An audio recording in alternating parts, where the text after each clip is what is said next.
Welcome, everybody, to the Climb Institute for Health Professionals podcast. Thanks so much for joining us. My name is Pete Wright, and I'm here today with James Lucas of the Hoodland Fire Department. James, how are you, my friend? I'm doing real good. Thanks for having me. Well, we sure appreciate you taking the time to sit down and join us and to hoof it all the way into the Climb campus to sit down and do this show with us today and to take time out of your busy day to do this. We're talking today about AED and why it's important to understand what an AED is. Can you give us some background on your work? First, your work with Climb, and what leads you into this this fancy little book you guys have written. Sure, absolutely. Yeah. Well, what we do with Climb, what I do is I'm one of the instructors in the pool, like I mentioned, and we do ACLS, Advanced Cardiac Life Support. We also teach BLS, Basic Life Support, which consists of CPR and AED use. We follow the AHA guidelines. So we're kind of promote some hands-only CPR, and but how to implement the AED and how important it is to once you see somebody in need that you want to get the AED and get it on the person and use it. So now the AED? First of all, what does the AED stand for those who are lost in acronyms, as I am? Oh, perfect. Yeah, and in the EMS world, there's pretty much everything is an acronym for that. So it's what AED stands for is Automated External Defibrillators, and what it does is your heart, without getting into big anatomy and physiology class, one of the things that your heart does is it has its own electrical impulses or stimulus to help your heart beat in a rhythmic fashion. Well, when those electrical pathways or stimulus start getting out of rhythm, then what an AED does is it goes in, you get it on there, on the patient or the person, and then if it defines or if it recognizes the two rhythms that need to be shocked, then it will go ahead and charge up, and you can deliver a shock, which will get those electrical pathways hopefully to restart again in the rate and what they're supposed to be beating like. Okay, so just so I'm clear, the AED, the automatic part, it's going in and detecting the electrical rhythm of your heart. Correct. And it's attempting to sync up with the appropriate rhythm or resync the appropriate rhythm of your heart. Correct. Actually, what it does is it goes out, and when you push the button, it actually stops all of the electrical impulses that are going off in your heart muscle, and then hopefully it's called the SA, but that pacemaker hopefully will then restart again, and then will be back in sync with itself and be sending electrical impulses in the rate and the time which it should be doing. So It doesn't really synchronize it back up. It just goes back in and kind of stops all of the madness, I guess you'd say, that's going, and hopefully the heart will then take off on its own. And it's really successful, and it has been proven that it really does work if you can do it in a certain amount of time, because we know that time is heart muscle and brain cells. So we want to make sure that to get people to understand that if you recognize a situation, we want to be able to get an AED, be comfortable with it, and just stay calm is what we preach or what we talk about, and get the AED on there and turn it on, listen to what it says, and just do that. And well, that gets to to this fantastic little book that you guys have written, and what I'm looking at here is Ed the AED. Is that the book where where you're introducing the AED in a very sort of it's very sort of human approach, right? It's written like a children's book. Correct. And that's what we wanted to do. We wanted to make it, very user-friendly and understandable, and so that people would, kind of get the myth out of there, get the, not have people be scared of it. Also wanting to have children be able to read it and understand it. So because we're seeing now, they did some studies in Washington and other places that sixth graders are able to can run an AED and even do it faster than professional paramedics or EMS providers in some situations. So it really is something that everybody can really use, just like a fire extinguisher or, calling 911. Everybody can do it. And we believe that everybody with an AED is accessible and people have been trained or they've seen how it works, then anybody can really use it. Okay, so it gets to the challenges that you. I mean, what is it that made you, apart from wanting to get the AED sort of like you say to diffuse the myths around the AED? Right. What are some of those myths and challenges that you run into when you see people who are either not making effective use of the AED in an emergency situation or operating out of this sense of fear that they're going to make something worse? Right. Well, that's it, and that's what we're kind of seeing. One of the first problems that we're seeing quite a bit is that the accessibility of AEDs. They're out there, but they're just not really predominantly, out there where they can be used effectively if the situation arises where they have to be used. Some businesses have them in the under the customer service desk. Some businesses don't even know where they are or what they are. And what we're trying to do is say have them out there, have them usable and accessible. Would you compare it to like a fire extinguisher? I mean, is that the level of acceptance? Exactly. That's what we're saying is it's exactly like a fire extinguisher. If you can go into a building and you can clearly see where there's a fire extinguisher in case you need it, we think that there should be also an AED right there that's clearly marked so that people can use it if needed. Because, time is muscle. The way things are going now, when you look at the obesity rates and the diabetes rates and how things are going, it's just going to be a matter. The odds of you going into a building and having to use a fire extinguisher versus going into a business and possibly having to use an AED, it's more likely you may need that AED than you will a fire extinguisher.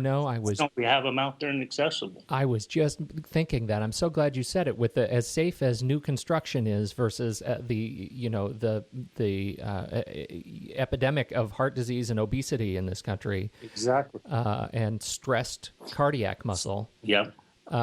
That's fantastic. Why did you you sat down, you write this book, you position it for kids. Yeah.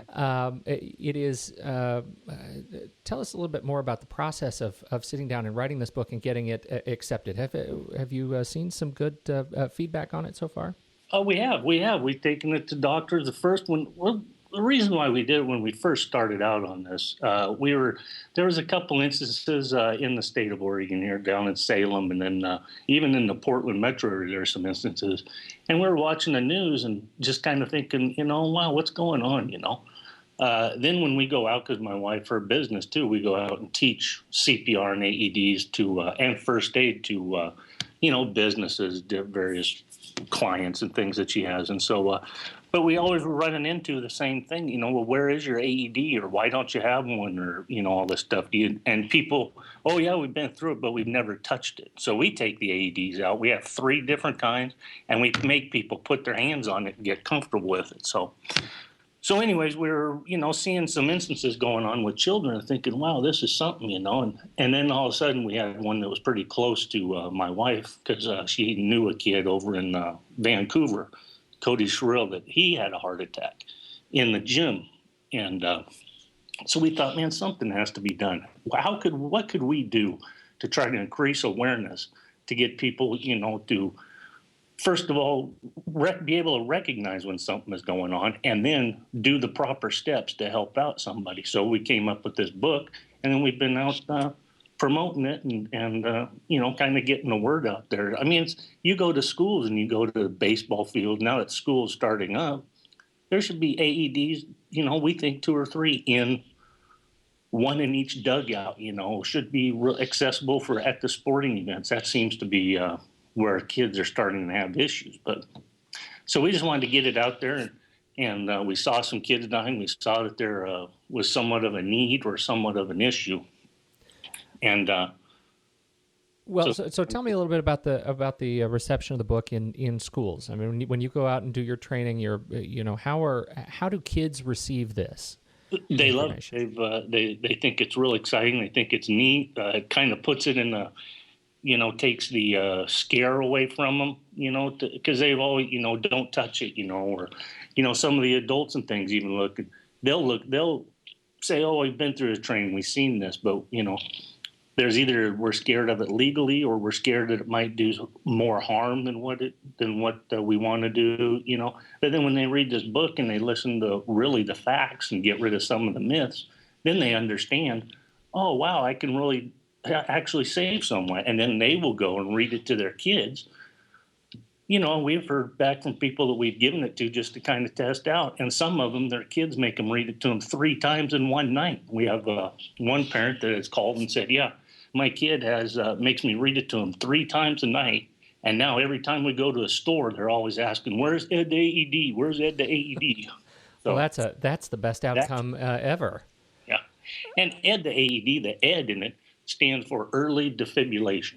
And that's the key importance of using an AED. You want to get it on and get that defibrillation on board if needed, if the machine recognizes it's needed, as soon as possible. So the risks of using the AED are minimal, right? Because the machine is going to go in and decide if it needs to be used or not. Exactly. Yep. And the only time that somebody could really, but now it's changed because there's been improvements to AEDs and been improvements to, these types of machines. But it was really the only thing that you would want to watch out for, of course, was you don't want to be touching the patient when they're the person that's having the episode when you push the defibrillation button. But now there's been some pretty good technology and some improvements to where they're saying studies are showing that even if you are touching the patient, accidentally or, somebody near, that you won't even get shocked because it just stays right inside of the patient's body. So that's even a better thing. So really, as far as the hazards or the downside, the only thing is if the batteries aren't charged or if it doesn't work for some reason. But other than that, there is really no.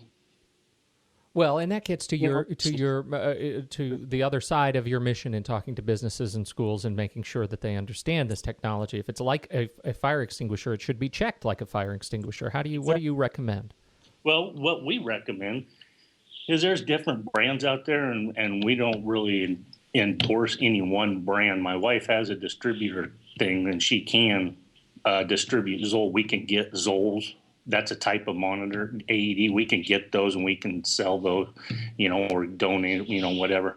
But the different brands, the battery pack is one thing, and they have a battery pack in that you can just go down to the batteries that run the Zoll. You can just go to any Albertsons, Fred Meyer's, and get some batteries. Some of the other ones, you have to order batteries. So what we're recommending is, depending on the brand, there's a 2-year shelf life on them. So every 2 years you need to, replace batteries in some of them, and also replace the pads in some of the manufacturers. It's kind of read the manufacturer's recommendations to do it.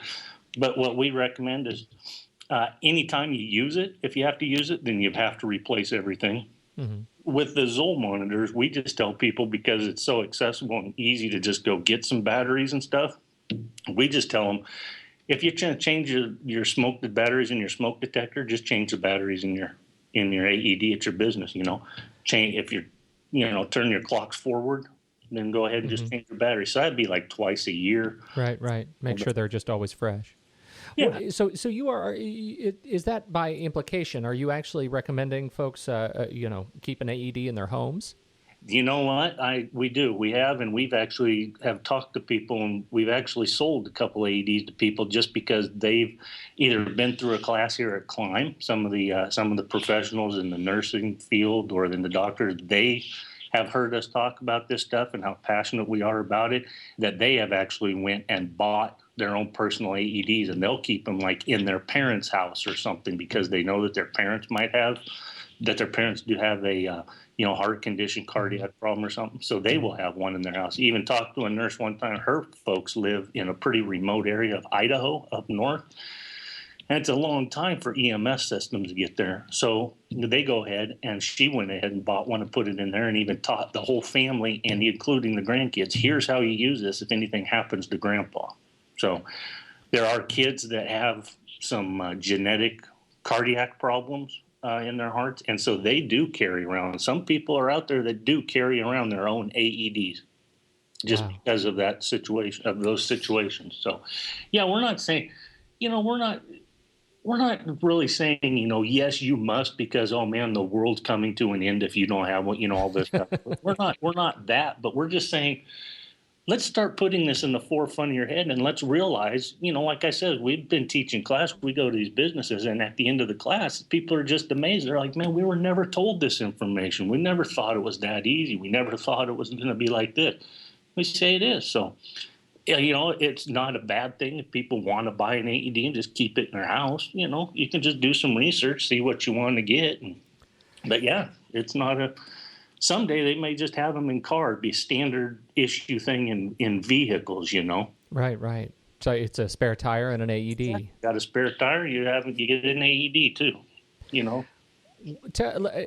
The book is available at Amazon.com. It's available both as a digital download and as a paperback. Yep. And it really is. It's very cute. And I'm not going to lie to you. There's a guy on the cover that looks not a little bit like unlike you. Yeah. That was a funny thing that my wife did when she found the illustrator from England. We sent them pictures of the characters and some of the people, kind of who we want in the book, and so she just went ahead and sent a picture of that guy. Yeah, that guy. He says with heavy air quotes. Exactly. That guy who's dressed as a fireman. Yeah. It is available. It's let's see. The paperback is $10, right? Yeah. It's $10, and the Kindle edition is looks like $9. What are you doing with the proceeds of this book? Well, what we want to do is we want to take and, like I said, she has a distributor license thing, and we run into people that like churches, some schools, Elks Lodges, clubs, someplace, maybe some kind of athletic places or something, that just can't really afford to get to buy one and then put it in their business or in their establishment. Well, what we want to do is we want to buy some, like we already have a couple of them at home that we take, and if somebody needs one, we just go ahead and say, here you go. But we want to buy some, have a few on stock on hand. And if we go to a business or we go to a church or somebody's having some kind of a thing, then we want to say, and they can't get one, then we want to just donate it to them and say, here you go, here's one, and we'll provide the training. We're also attached with the Jeff Lucas Memorial Fund, and that was my brother. And so we want to also maybe save some money and give some scholarships to kids that are going to college, on their way to college, that maybe they're going to be studying, EMS stuff or nursing or, something in the medical field or something, but we want to help them out. So purchase of these books directly supports getting AEDs into the hands of people who need them and getting people trained in the field to help save lives. Exactly. Yep. There's 500,000 people, depending on which website, but roughly on average, there's 400,000 people a year that die of sudden cardiac arrest, and of those, the numbers are now like 3,000 a year, and they're just children, and those are just children. Oh, goodness. That's more people dying every year than in house fires, car fires, suicides, cancer, trauma, any other. You can combine all of those numbers and you still don't even get to half of how many people are dying of sudden cardiac arrest every year. And we're looking at some studies and looking at some things. We look at another website called the Matthew Krug Foundation, and this is a story about a guy there from back east, and his son died of sudden cardiac arrest, Matthew Krug. Well, the dad, Stuart Krug, started this website and a foundation to get awareness out there and create awareness about what's going on and what sudden cardiac arrest is and what kind of diseases. So we look at that and get some information. There's also Parent Heart Watch is another one that we take a look at and see. And if you look at those, you can see stories every day of, sudden cardiac arrest does not discriminate between age, gender, race, anything. It's just, and a lot of people have it and they have a heart attack and they've never had any heart problems at all because there's some couple different kinds of heart attacks that you. So this information you teach in the basic life support class or the advanced cardiacs? You get some of it in the basic life support. The basic life support is where you're just kind of learning to do CPR, hands-only CPR, and use an AED and some breathing. You get some good information in that. The ACLS portion is where you get that information a little bit more in depth, not too much, but a little bit more, some different techniques, but then also goes into starting IVs and doing, pushing medications. And here I go again with the big word, intubation of patients, and so. But sure. So who is your core best targeted student for that basic life support versus advanced cardiac? I'm assuming the advanced is the EMS professional. Exactly. Yeah, that really falls into more of the nurses, doctors, paramedics. We did have one guy come through, and I was doing an ACLS class. Did have one guy come through, and he was an FBI agent. But he was also a paramedic, but worked with the FBI. But it's mostly for paramedics, EMS providers, professional EMS providers, and that kind of sort. The BLS is really, anybody can go through that. It's not it's a skill that everybody should have some awareness of and should want to know about. There's really no division or no line. Anybody can take it. And we follow here at Climb, it's great because they're the people here, the instructors and the leaders of the thing. We follow the AHA guidelines. They're with the AHA. They're constantly seeing the updates and looking at the science and looking at the tests that AHA does. And that's what's getting taught and what's getting pushed along to the other people. So it's a great experience and great environment. But anybody could take a BLS, CPR, and AED class. Well, I think about myself. Just a citizen out among people. It would be. Exactly. This is one of those skills that we could all probably use some polish, and you can find out more information on these courses in the American Heart Association section of the PCC Climb website. That's pcc.edu/climb/health. And look for the American Heart Association cardiology classes. You'll find all of the courses there, and they're pretty well outlined for, to give you an idea of who needs to be in this course. They have the BLS course for healthcare providers. They have, ACLS courses for physicians only, so you can see where you are or not invited to take these courses. And so it's very clear, and absolutely invite you to head into that. And people who are looking for the book, is there a separate website that we should send people to for the book, or is just sending them right to Amazon okay? You could just go to Amazon, or if they want some information about some other course, some other classes, things, they can always go to Indie Training Incorporated, indietraining.com, and that also is where you can see a copy of the book, and it will send you to Amazon, or you can see some information that, we could come and teach a class, teach CPR AED to people at their location if they don't want to travel down here or whatever. Then, hey, James, I'm going to ask you, I'm going to do that one more time, only because Climb is, since this is a service of Climb. Exactly. If you could just, I love the idea of getting them to Indie Training, but if you could just say, the book is we also have the book available at indietraining.com. Yeah. There we go. Okay. So the book is available at Amazon.com, James, but is there another website you'd like to, where people can get some more information besides the Amazon mothership? Sure. You could go to the Amazon, or you could go to Indie Training Incorporated, and there will be a copy of the book or a link to where you could get the book, and then that will send you to Amazon also.